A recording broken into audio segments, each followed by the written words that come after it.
Hello there, good afternoon. As the first phase of the ceasefire agreement between Israel and Hamas nears its end, tensions are once again rising.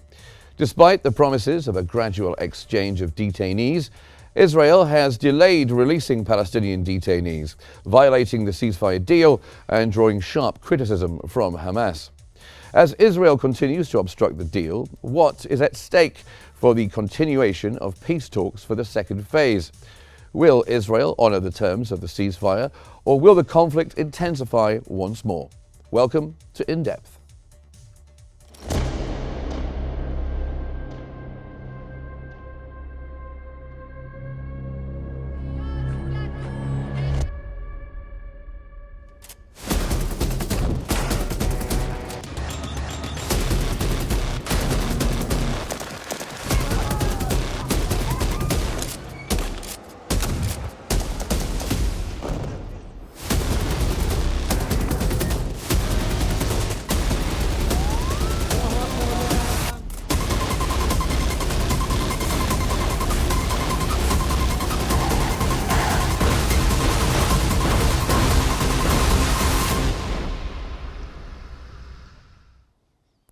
So, Israel has delayed the release of Palestinian detainees under the ceasefire agreement, sparking tension and accusations of a breach. As the first phase nears its end, Hamas holds firm to its demands for a lasting ceasefire and a full Israeli withdrawal. Here's our special report.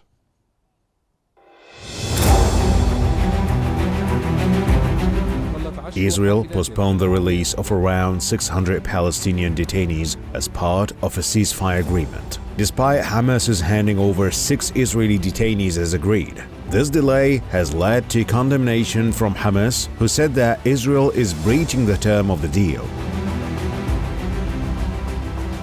The delayed release has sparked frustration among Palestinians, as the prisoner swap is seen as a critical step toward the agreement's success as the first phase comes to an end. Hamas has accused Israeli Prime Minister Benjamin Netanyahu of stalling on the deal, calling the delay a blatant violation of the ceasefire. In response, Netanyahu has stated that Israel is reviewing the situation with security officials involved in ongoing consultations. This development comes after a mix-up involving the body of an Israeli detainee, Shiri Bibas, fueling tensions even further. With the release of over 600 Palestinian prisoners scheduled for later, the next phase of the ceasefire agreement remains uncertain. As the second phase of the deal approaches, the future of the ceasefire now hinges on its negotiations.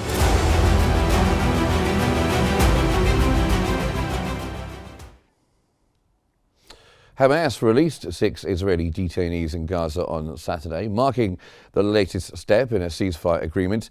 However, as we've been hearing, Israel delayed the release of around 600 Palestinian detainees, which was meant to be part of the largest swap under the ceasefire deal. The delay caused tension, with an Israeli official stating that further decisions would be made after Prime Minister Benjamin Netanyahu held a security consultation. Hamas, in turn, called the delay a blatant violation of the agreement. The delayed release of Palestinian detainees, including long-term detainees and those detained during the war, raised concerns. The first phase of the hostages' release is set to conclude by March 1st, but the future of the ceasefire and a planned second phase, which includes the release of the remaining detainees, remains uncertain. Families of the detainees continue to demand answers from Netanyahu regarding the delays.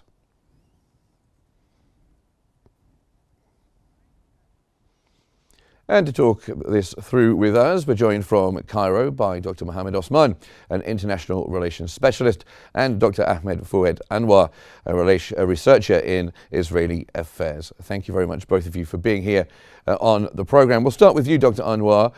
So tell us, what do you think the reason is behind this delay?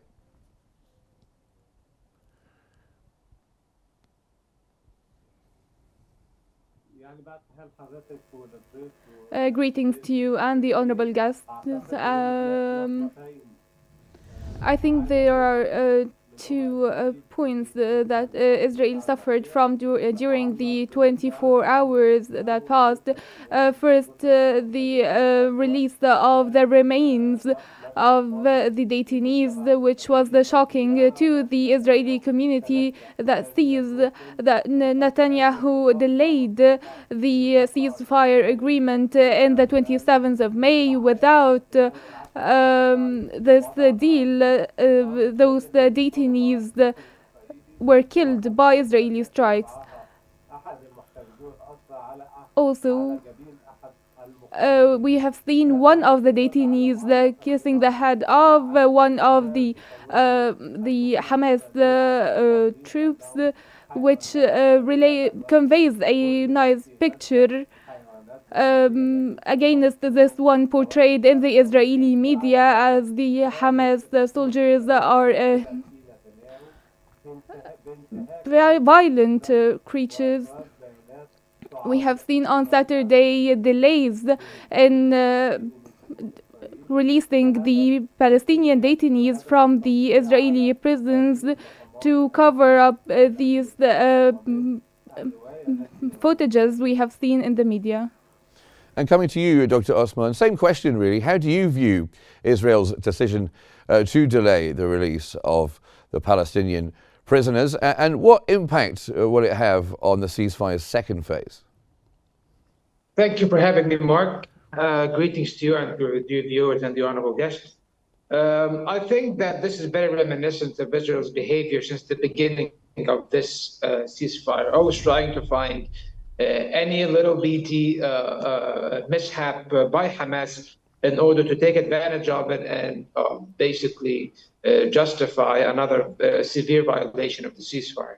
What Israel is trying to do now is that they are trying to basically sabotage the first phase of the ceasefire agreement before its completion in order to basically prolong it or even avoid engaging in negotiations for the commencement of this second phase of the ceasefire, or even resuming the war if they could. And they're trying to market this option to the Americans, especially that they have secured their release since the beginning of the war in different ceasefires, 192 Israeli detainees. The vast majority of them, of course, were released, both dead and alive.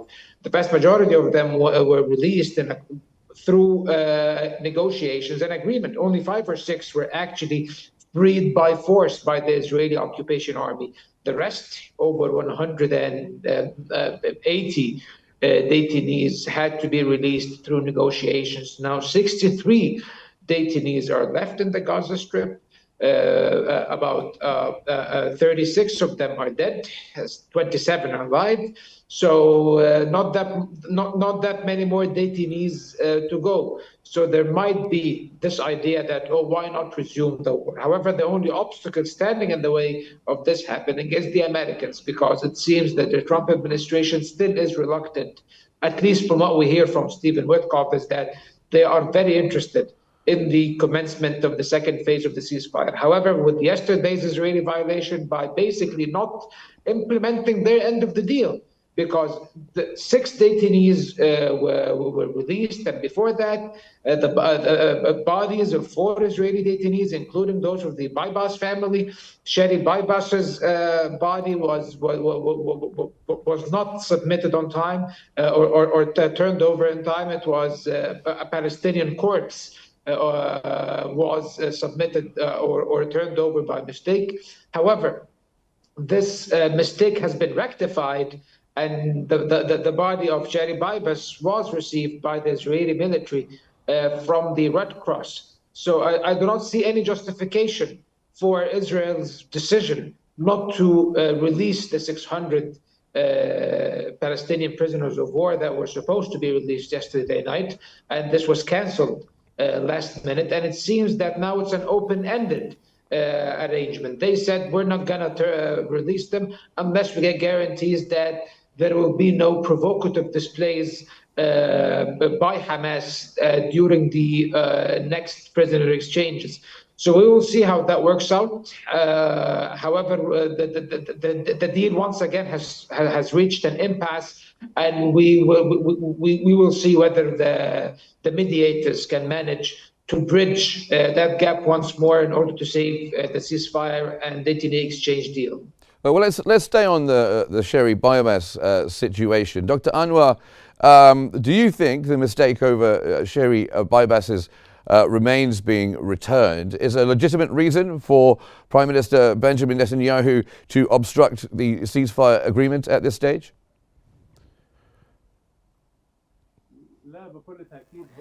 Of course not. He has been placing obstacles since day one. This is the Netanyahu policy, his personal interests above all.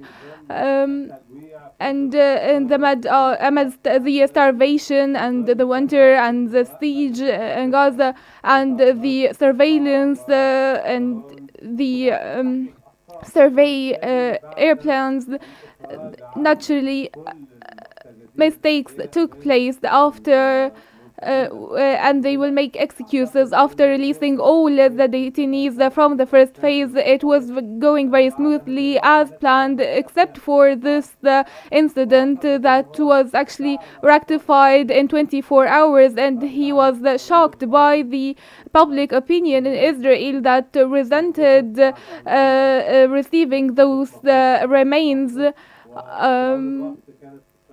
All the time Israel was promoting that those detainees were alive and they denied the airstrikes that killed those detainees. It was a psychological battle that Netanyahu is trying to overcome by creating more obstacles. He's trying to portray himself as the one with the decision. He can release the detainees in time or a little bit delayed. And Dr. Osman, some Israeli sources had warned that Israel's delay in the release of Palestinian detainees could jeopardize the implementation of the agreement. And also, you alluded to this earlier, lead to a return to war. Is that what the Israelis are looking for, a return to the war? If it's up to Israelis, this deal would have never happened, and the war would have been still going on until the current day. The Trump administration, through Stephen Witkoff, Trump's envoy to the Middle East, before they were even inaugurated into office, they have pressured and forced Netanyahu's hand down in order to accept and accede to this deal, basically. And of course, it's rather clear that Netanyahu got something in return, and that was a free pass in order to expand his aggression, Israel's aggression in the West Bank, and also a promise that the Americans can secure him a final solution and depopulate Gaza from its people. However, now with the hopes of this happening dissipating, and Trump apparently toning down his rhetoric and backing down a bit, saying that he will not impose his plan for Gaza and that he is open to, and his administration said, the Secretary of State and Stephen Witkoff, his envoy, said that the Trump administration is open to listening to the Arab plan of action, the Egyptian Arab plan of action, in order to reconstruct Gaza without the displacement of its people. Of course, this has let Netanyahu down. So now he is very eager to resume the war in order to, first of all, save his government, just like Dr. Anwar said, that he wants to save his own grip on power in Israel. Because of the war that ends definitively, Netanyahu is gone. He's out of the political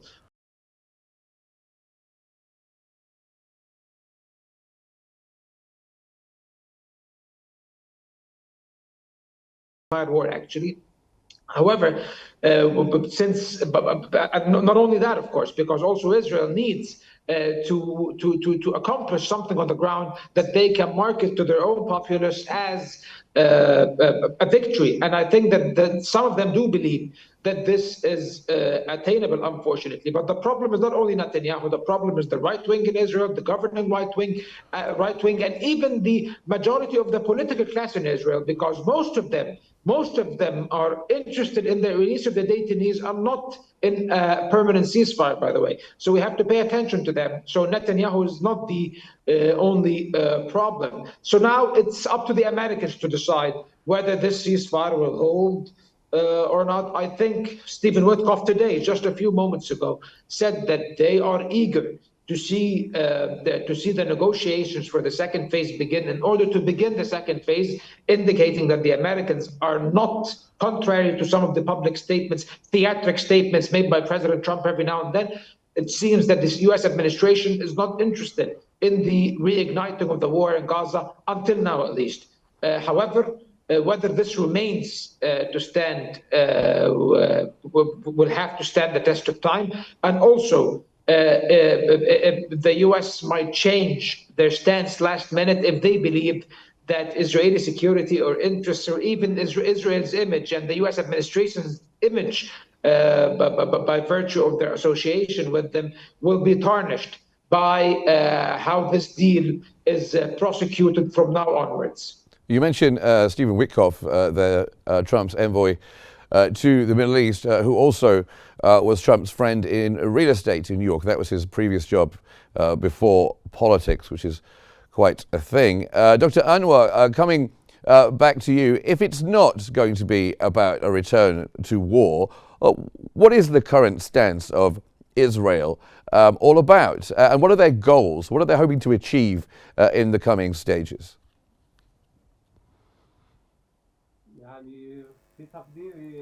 In my opinion, the aggressions, the schemes at the first place are directed towards the West Bank. The Israeli side is exhausted and unable to keep up the fight on two fronts.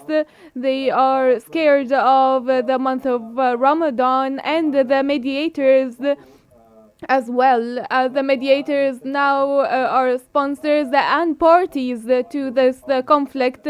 They have threatened national security due to these ongoing conflicts, so there will be pressures from the United States to commit to the second phase, and probably with renaming this second phase to be an appendix to, or an extension to the first phase, or the phase of the month of Ramadan, and naturally reassuring the far right Israeli side, and creating some obstacles and impediment and some stallation. But eventually I expect that there will be a commitment to continuing with the second phase for 42 for the first phase for 42 days, and then we will go, the second phase will come into effect, and I rule out any type of direct confrontation, especially that there are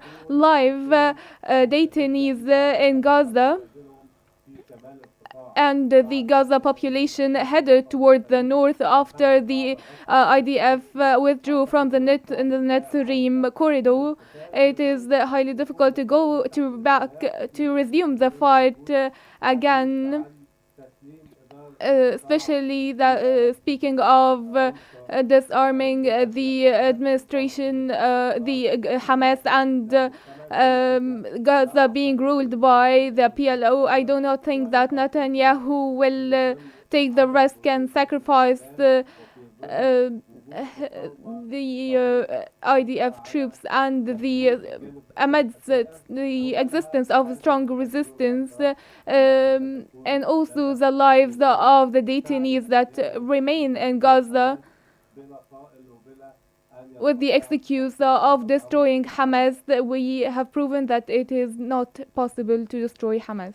And Dr. Osman, as the negotiations for the second phase are reportedly scheduled to begin on the 1st of March, at the beginning of Ramadan, with all the current tensions, with the delays in the release of the detainees, do you expect those to go ahead? And if they do, what do you expect from them?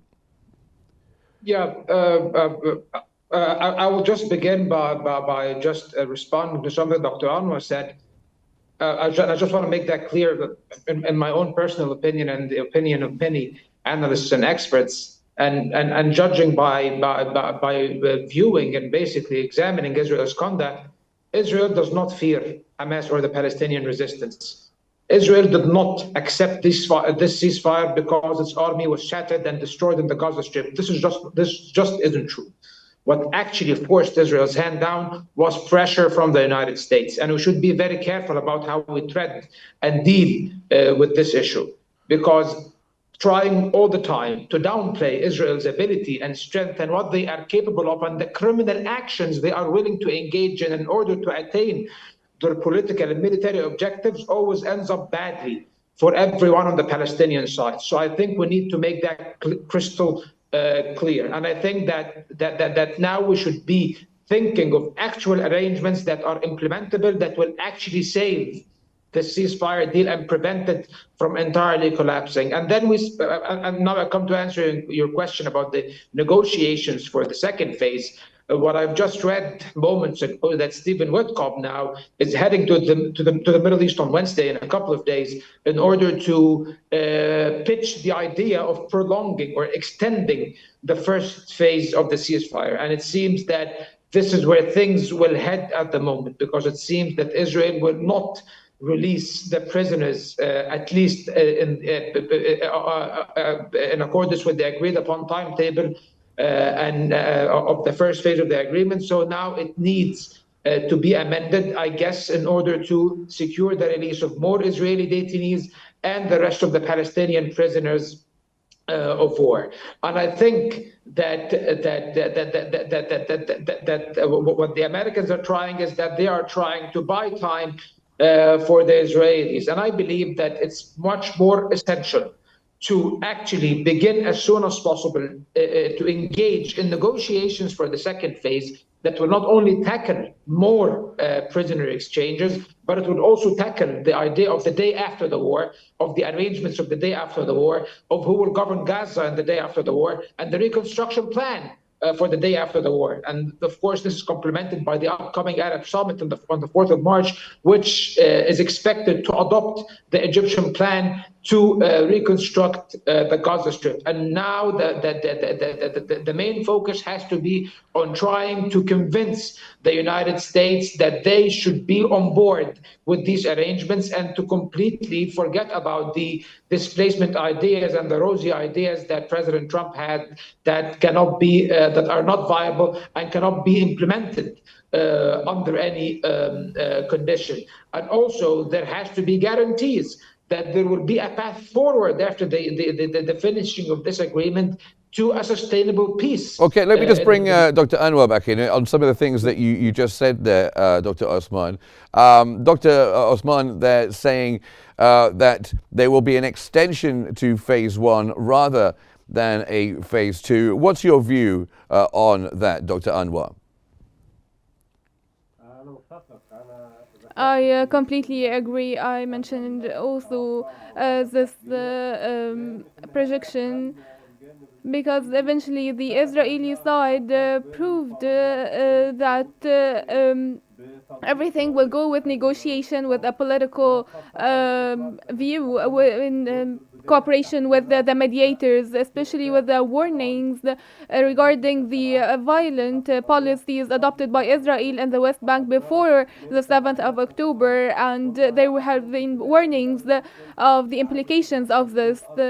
And then we have seen the exchange of detainees and the humanitarian flow access to Gaza, also achieved by negotiations. But Netanyahu and his government insisted to go forward with the massacres and the starvations that has proven to be failed, and did not achieve any type of security to the Israeli citizen that is now threatened and Netanyahu has further dreams to expand the lands and annex more territories. It's more of an illusion that is pushing Israel to commit unprecedented crimes and extending the attacks and airstrikes to 2,000 kilometers for not being able to restore the detainees. two of the Palestinian detainees that remained for 10 years in the Israeli prisons, which indicates that using force and violence never achieves the Israeli goals, but the Okay. negotiation path. Okay, And I'm afraid I'm going to have to just cut in there. But we thank both of our guests today here on the program, Ahmed Fouad Anwar, researcher in Israeli affairs, and Mohammed Osman, who is an international relations specialist. Thank you both for being here on the program. And that brings us to the end of today's episode of In Depth. Thanks for watching, and stay tuned for more updates here on Q News.